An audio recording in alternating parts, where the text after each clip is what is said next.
자, 이제 일을 어떻게 맡길 것인가 하는 데에서 알아볼게요. 저자는 분명하게 말을 합니다. 일을 맡길 직원이 없는 게 아니고 일을 맡기지 못하는 리더가 있을 뿐이라고요. 일을 맡기는 방법은 크게 두 단계입니다. 오늘은 어떤 일을 두 단계인데 일을 맡기기까지와 맡긴 후 이렇게 있는데 오늘은 일을 맡기기까지 3단계만 얘기를 드릴게요. 자, 어떤 일을 어떤 직원에게 어떻게 맡길 것인가 요거를 말씀드리겠습니다. 먼저 어떤 업무를 맡길 것인가 요건데요. 요거는 좀 간단합니다. 책에는 좀 길게 설명을 해놨는데 저는 좀 짧게 설명을 드릴게요.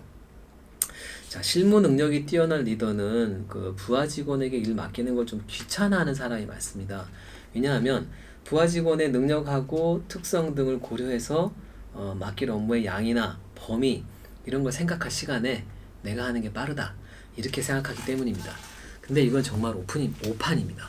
왜냐하면 그 일을 내가 직접 처리하는 시간보다 어떻게 맡길 것인가를 생각하는 게 무조건 짧기 때문입니다. 이건 한두 번 생각해 놓으면 매뉴얼 해 놓으면 반복적으로 사용할 수 있고 익숙해지기 때문이죠.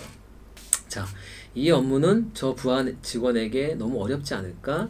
아직 이 업무는 상황이 애매해서 맡기기가 곤란한데 이런저런 생각을 하면 영원히 일을 맡기지 못합니다. 그래서 저자는 다음 같은 상황에서는 그냥 일을 맡기라고 합니다. 총 3가지가 나오는데요. 저는 일단 가장 흔한 거 한 가지 말씀드릴게요. 자, 업무의 양을 가늠할 수 있을 때는 그 일을 맡기는 겁니다. 예를 들어서 리더가 많이 해본 업무는 그 일을 할 때 어느 정도 시간이 걸리는지 감으로 알 수 있습니다. 이런 업무는 부하 직원에게 맡기면 설사 부하 직원이 중간에 좀 헤매더라도 당황하지 않고 대안을 마련할 수 있죠. 아니면 내가 직접 해결을 해도 되고요. 이런 업무를 먼저 맡기는 겁니다. 다만 리더가 업무 양을 알고 있더라도 부하 직원의 능력이나 직원이 그 업무에 쓸 수 있는 시간에 따라 상황이 달라질 수 있습니다. 그래서 이거를 대비해서 리더는 업무를 세분화, 좀 나누어 놓을 필요가 있어요. 내가 감으로는 그 업무를 많이 해봤으니까 알고 있어도 실제로 그 일이 어떻게 이루어지는지 좀 나누어 놓으면 편합니다. 예를 들면 업무 전체 하나의 업무를 필요하는데 약 5가지 종목으로 나눌 수 있고 그 일을 하나 해결하는데 하루씩 소요가 된다면 총 5일이면 그 업무를 해결할 수 있게 되는 거죠. 이렇게 쪼개서 부하 직원한테 넘기면 하나하나의 난이도는 낮아지게 되잖아요. 그리고 부하 직원 입장에서는 이 업무가 이렇게 흘러가고 이렇게 준비하면 되는구나 라고 이해도 할 수 있고요. 그리고 하나씩 해결하다 보면 부하 직원의 능력도 향상되게 될 겁니다. 이거를 이제 업무 의뢰서라 그래가지고 양식이 따로 있는데 요건 책에 설명되어 있습니다. 참고해 주시면 될 것 같고요. 자, 두 번째, 그러면 어떤 부하 직원에게 맡길 거냐? 요거는 앞에 어떤 일을 맡길 건가 보다는 조금 머리가 아픕니다. 저자는 이렇게 얘기합니다. 누구에게 일을 맡길지 판단할 때 중요한 게 하나가 있는데 부하 직원의 능력과 의욕을 구분하라 입니다. 이걸 혼동하면 낭패 보는 경우가 많기 때문입니다. 예를 들어서 자, 능력이나 경험은 좀 부족한데 부장님, 제가 이거는 꼭 해보고 싶습니다 라고 얘기하는 부하 직원이 있으면 이 친구가 의욕이 좀 있어 보이는데 한번 맡겨볼까? 이렇게 보통 마음이 좀 흔들리거든요. 이렇게 맡겼다가 그 업무가 안 맞거나 너무 난이도가 높아서 실패하면 난감해집니다. 왜냐하면 자, 그 얘기는 좀 나중에 말씀드리고요. 자, 반대로 자, 이번에 직원이 능력이 충분한데 자, 의욕이 좀 없어. 그렇게 했다고 해서 너무 간단한 업무를 맡겨버리면 직원의 의욕이 더 낮아져서 실패가 되는 경우가 있습니다. 그래서 일을 맡길 때는 우선 단 한 가지 원칙이 있는데요. 그게 뭐냐 하면 그 업무가 요구하는 능력에 맞는 직원한테 맡겨라입니다. 너무 간단하지 않습니까? 근데 이걸 종종 저희가 있습니다. 리더가 일을 맡기는 이유는 인재를 키우고 중장기적으로 그 인재가 조직의 노동 생산성을 향상시키게 하는 거 맞습니다. 하지만 이보다 먼저 잊지 말아야 할 게 있어요. 그게 뭐냐면 회사가 리더에게 맡긴 업무가 있다는 겁니다. 그래서 그건 조직의 성과를 높이는 거예요. 당연하지 않습니까? 그래서 인재를 키워내는 건 회사가 리더에게 준 목표를 달성하기 위해서 리더가 사용하는 수단이지 인재를 육성시키는 게 목적이 아니라는 겁니다. 자, 이 책은 일을 잘 맡긴다는 것 아니겠습니까? 자, 일을 맡긴다는 건 회사가 리더에게 준 목표를 달성하기 위한 수단인 거예요. 이 책은 인재를 육성시키는 방법을 알려주는 책이 아닙니다. 그래서 일을 맡길 때는 의욕과 능력을 구분해서 그 업무에 맞는 능력을 가진 친구한테 맡겨서 그 목표가 나오게 하는 게 일을 맡길 때의 대원칙이라는 겁니다. 이걸 잊지 말라는 거고요. 조직의 성과를 높인다는 리더 본연의 업무를 위해서는 유능한 인재한테 일을 맡겨서 해결하는 거, 그게 기본이라는 겁니다.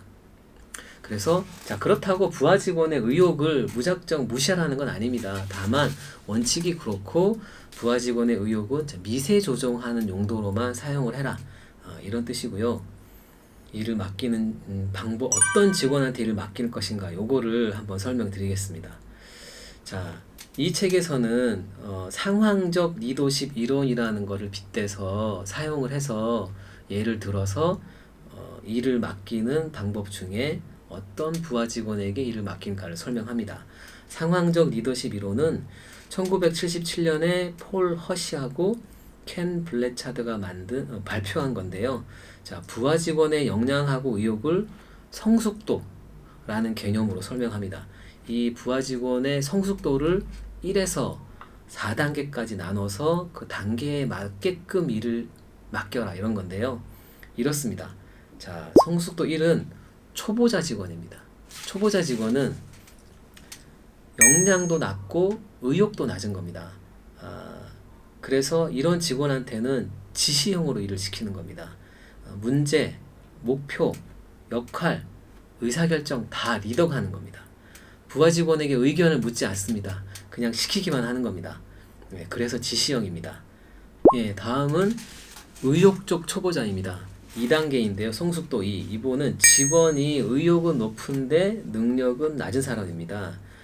이런 사람한테는 지도형으로 일을 맡깁니다. 부하 직원에게 아이디어나 의견은 구할 수 있어요. 그러나 의사결정은 리더가 하고요. 업무 방식도 리더가 지시합니다. 자, 그 다음은 성숙도 3인데 방황하는 중급자. 요거는 직원이 의욕은 높은데 능력은 편차가 있는 직원이에요. 이런 직원한테는 지원형으로 맡깁니다. 다소 편차가 있긴 하지만 성숙도 3의 직원은 일정 수준의 업무 능력을 갖추고 있습니다. 그래서 업무를 맡길 때 목표나 업무 진행 방식은 직원과 함께 결정하지만 마지막이 좀 달라요. 부하 직원한테 책임을 지게 합니다. 요거 책임에 대한 건 나중에 좀 다시 한번 설명을 제가 드릴게요. 마지막으로 성숙도 4는 상급자 직원입니다. 역량도 뛰어나고 의욕도 높은 직원. 이런 분들만 있으면 좋겠죠. 네, 이런 직원한테는 위임형으로 업무를 맡깁니다. 이 직원은 사실 실무하는 능력은 리더보다도 뛰어날 수 있어요. 그렇기 때문에 일을 이렇게 일일이 지시하거나 할 필요는 없습니다. 그렇다고 해서 일임해서도 안 돼요. 안심하고 맡기더라도 진행 상황은 보고를 받고, 또 문제가 있을 경우에는 리더랑 논의해야 한다, 이런 사실 분명히 해야 합니다. 안 그러면 실무 능력이 뛰어나기 때문에 막 갈 수가 있습니다. 리더를 깜볼 수도 있겠죠. 네. 자, 이렇게 일을 맡깁니다. 그래서 제가 정리를 한번 해볼게요. 어떤 직원에게 일을 맡긴 것인가는 직원의 성숙도라는 개념으로 맡기는데 1단계부터 4단계까지가 있다. 자, 1단계는 초보자, 의욕도 낮고 능력도 낮고 이런 직원한테는 지시형으로 일을 맡기고, 의욕적 초보자, 의욕은 높은데 능력은 낮아, 이런 직원한테는 지도형으로 일을 맡기고, 중급자, 능력은 있으나 편차가 있는 직원한테는 지원형으로 맡기고, 마지막 상급자, 능력도 뛰어나고 의욕도 뛰어난 직원, 이런 분들한테는 위임하는 방식으로 일을 맡깁니다. 이런 말이 있어요. 행동으로 보여주고 말로 들려주고 해보도록 시키고 칭찬해주지 않으면 사람은 움직이지 않는다. 그리고 이야기를 나누고 귀를 기울이고 맡기지 않으면 사람은 성장하지 않는다. 굉장히 좋은 말이죠. 외국의 해군 총사령관이었던 사람이 했던 말인데요. 일을 맡기는 리더에게 지침이 될 만한 내용이어서 제가 소개를 했습니다. 마지막입니다. 자, 어떻게 일을 맡길 것인가? 제가 지금 어떤 일을 맡길 것인가? 어떤 부하 직원에게 맡길 것인가? 마지막, 자, 어떻게 맡길 것인가인데요. 여기서 포인트가 하나 있습니다. 직원한테 업무를 맡길 때 여러 직원 중에서 왜 그 사람을 선택했는지 이유를 설명하고 업무를 맡기는 배경을 설명하는 게 포인트입니다. 자, 어떻게 맡길 것인 거잖아요. 요게 포인트입니다. 리더가 일을 맡긴다는 건 부하 직원 입장에서는 업무가 늘어나는 겁니다. 그리고 일하는 시간도 늘어나는 겁니다. 그렇기 때문에 그 업무를 맡기는 이유, 목적을 명확하게 설명하지 않으면 부하 직원 입장에서는 상사가 쓸데없는 일을 떠맡겼다, 이런 생각을 가질 수 있습니다. 그렇기 때문에 그 사람을 선택한 이유, 배경을 설명해야 할 필요가 있는 겁니다. 자, 업무를 맡기는 배경은 그렇게 어렵지 않습니다. 자, 회사의 방침이 좀 변화가 돼서 새로운 업무가 생겼어. 혹은 자, 이번에 인사이동이 됐는데 업무 담당자가 바뀌었어. 이런 식으로 설명하면 되죠. 근데 업무를 맡기는 이유, 요거는 부하 직원의 위치가 어떻게 변했느냐에 따라서 설명도 변할 수 있습니다. 예를 들어, 자, 지금 업무를 한 지도 꽤 됐으니까 이제 슬슬 다음 단계로 넘어가 볼까? 이렇게 얘기할 수도 있고요. 자, 이제 대리로 승진했으니까 한 단계 높은 수준의 업무를 도전해 보는 게 어떻겠는가? 이렇게 얘기할 수도 있고, 김 대리가 다른 부서로 이동을 했네. 아니, 이제 자네가 이 업무를 좀 보좌해 줬으면 좋겠네. 이렇게 얘기할 수도 있습니다. 이렇게 업무를 맡긴 배경, 그 다음에 그 이유를 부하 직원에게 설명을 해주면 부하 직원 입장에서는 내가 맡고 있는 업무 혹은 이번에 새로 지시한 업무가 회사 전체에 어떤 모습을 하고 있고 어떤 기여를 하게 되는지 수긍하게 되고요. 그렇게 되면 부하 직원은 더욱 의욕적으로 몰입해서 일을 하게 될 겁니다. 이거를 심리학 용어로는 내재적 동기부여라고 합니다. 마음의 내면에서 스스로 하고 싶은 마음이 생기거나 관심, 흥미 이런 게 생겨서 동기부여 받는 상태, 이런 걸 말합니다. 반대로 외재적 동기부여도 있죠. 이거는 이제 인사평가를 좋게 해준다거나 보상 이런 걸 말하는 겁니다. 은근슬쩍 승진 이야기를 꺼낸다거나 이런 것도 있죠. 근데 하지만 일 맡기기의 달인들은 내재적 동기부여를 잘하는 사람들입니다. 자, 한 가지 유의할 사항이 있는데요. 요거는 보상이 동기를 이끌어내려고 생각해서는 안 된다, 이런 겁니다. 효과가 없지만 보상이 없어지면 의욕도 내려갑니다. 여기에 관련된 내용은 지난번에 소개해드렸던 사장을 위한 MBA 필독서 50, 여기에 이제 그 에드워드 L 대시의 마음의 작동법이라는 책에서 제가 한번 설명을 해드렸습니다. 이 부분 참고해 주시면 될 것 같아요. 여기에 나가겠죠. 네. 자, 어떻게 일을 맡길 것인가를 구체적으로 제가 설명을 드리겠습니다. 총 5개, 6개인데요. 제가 8가지가 있는 걸 좀 줄여왔습니다. 짧게 설명을 드릴게요. 자, 먼저 앞에 설명을 드렸죠. 어떤 업무를 맡길지 명확히 설명을 해야 됩니다. 그리고 두 번째, 자, 목표치, 그 다음에 기한, 그 다음에 상사가 기대하고 있는 기대치, 이걸 분명하게 전달해야 됩니다. 그리고 이거는 가능하면 수치화해 드릴 것을 권하고 싶습니다. 예를 들어서 어떤 업무를 A 직원에게 맡긴 상황이었는데 A가 실수를 많이 해서 이제 B 직원에게 맡기게 됐어요. 이럴 때 그 B 직원에게 이 업무의 실수를 좀 줄여보도록 하게, 이렇게 얘기하는 것보다는 업무의 이 부분의 실수를 20% 정도 줄였으면 하네, 그게 내가 바라는 바네, 이렇게 구체적으로 숫자로 업무 기준에 대해서 얘기해주면 부하 직원 입장에서 내가 그 부분에서 내가 20%를 계산하는 게 목표구나 라고 이해하기도 쉽고 자신이 해야 할 행동을 쉽게 찾아낼 수 있습니다. 그런 의미에서 말씀드린 거고요. 자, 세 번째는 업무 수행의 책임에 대해서 확실하게 알려줘야 됩니다.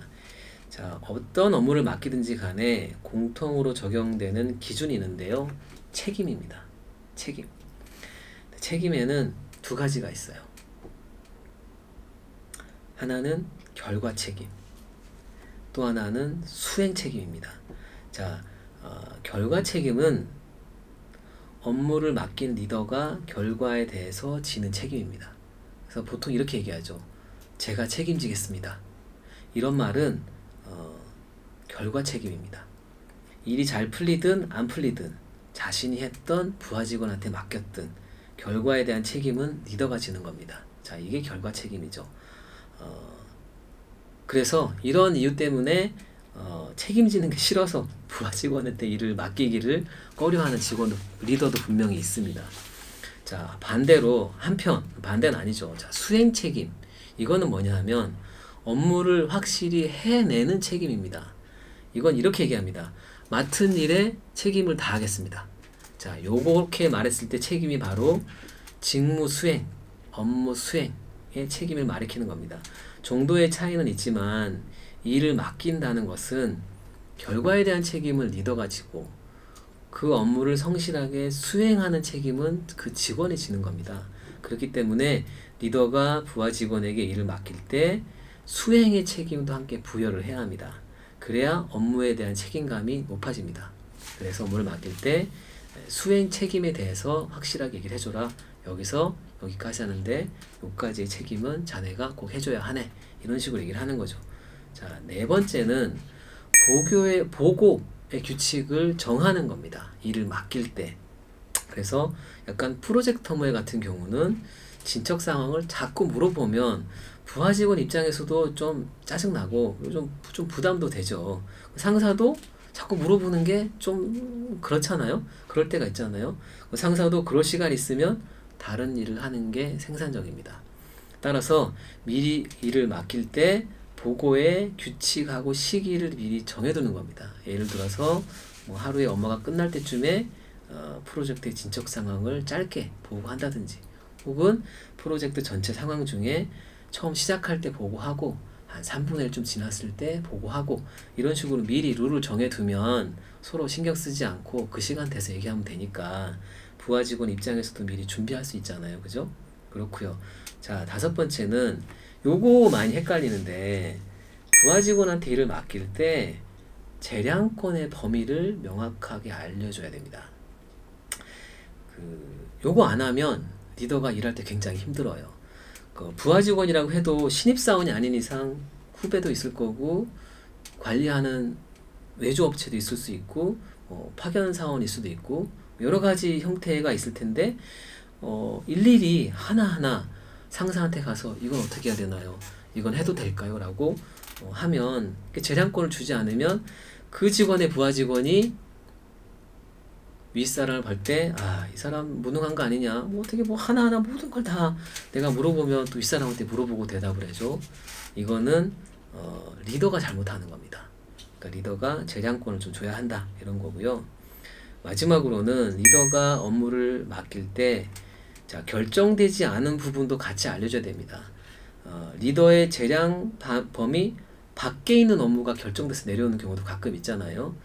그래서 임원회의에서 아직 승인이 나지 않았다거나, 다른 부서하고 조정이 아직 이루어지지 않았다거나, 혹은 대표의 승인을 받지 못했다거나, 이런 경우가 종종 일어나는데, 이처럼 맡길 때 리더의 권한 밖에 있는 일이 있다면, 야, 요거는 내가 할 수 있지만 이런 부분은 나도 아직 정확히 모르니 상황이 확인이 되면 내가 얘기를 해주겠다. 이렇게 변동 상황에 대해서 얘기해주는 이런 겁니다. 어떻게 일을 맡길 것인가에 대해서 말씀을 드렸고요. 정리하면 이렇습니다. 짧게 말씀드릴게요. 어떤 업무를 맡길지 명확하게 정해야 한다. 목표와 기한을 그리고 기대치를 분명하게 전달해야 한다. 그 다음에 업무 수행의 책임에 대해서 고지를 해야 한다. 그리고 보고 규칙을 정한다. 그리고 업무의 재량권, 그 부하직을 쓸 수 있는 재량권의 범위를 설명해 준다. 그리고 결정되지 않은 부분도 알려준다. 이런 거입니다. 자, 이렇게 제가 어떤 일을 어떤 부하 직원에게 어떻게 맡길 것인가에 대해서 설명을 드렸는데요. 저는 이런 말을 드리고 싶습니다. 리더는 일을 맡길 시간을 확보해라. 내가 일을 오늘 어떻게 맡길 것인지 생각하는 시간을 따로 가지라는 뜻입니다. 예전에 제가 한 TV에서 일 잘하는 사람을 소개한 프로그램을 본 적이 있습니다. 근데 제가 깜짝 놀랐는데 그분은 하루 일과 중에 아침에 출근하면 45분 동안 그날의 업무 계획만 세운다는 겁니다. 45분이요. 놀랍지 않습니까? 이 짧은 시간을 그날 하루 업무 계획만 생각을 한다는 거예요. 근데 내가 어느 정도 시간이 지나고 생각해 보니 이 사람이 정말 대단한 사람이다. 이런 생각이 들었어요. 저는 한 15분 정도 하려 하거든요. 매일 아침에. 아마도 그 사람은 본인의 할 일 위에도 지시를 해야 할 사항, 그리고 그 일을 해야 할 직원의 능력이나 성향, 혹은 다른 부서와 연관된 거, 업무 속도, 이런 거를 다 고려해서, 혹은 나의 상사의 스케줄, 나의 상사의 성향, 이런 걸 다 생각해서 그날 하루의 업무를 정리하지 않았을까. 그렇지 않으면 어떻게 45분이나 시간 쓸 수 있을까 이런 생각이 들고, 이런 분은 어떤 상황이 생겨도 당황하거나 그런 일 없이 부드럽게 대안도 마련해서 지시하고 업무 진행이 매끄럽게 되지 않을까 생각합니다. 자, 어쨌든 저는 출근해서 일을 시작하기 전에 어떤 일을 어떤 부하 직원에게 어떻게 맡길 것인지, 그리고 그 일은 지금 어떻게 진행되고 있는지, 내가 문제가 생겼을 때 지원해야 될 건 없는지, 그 지원은 내가 어떻게 해주는 게 좋을지, 이런 대안까지 생각할 수 있는 시간을 확보해서 일을 진행하면 좋을 것 같습니다.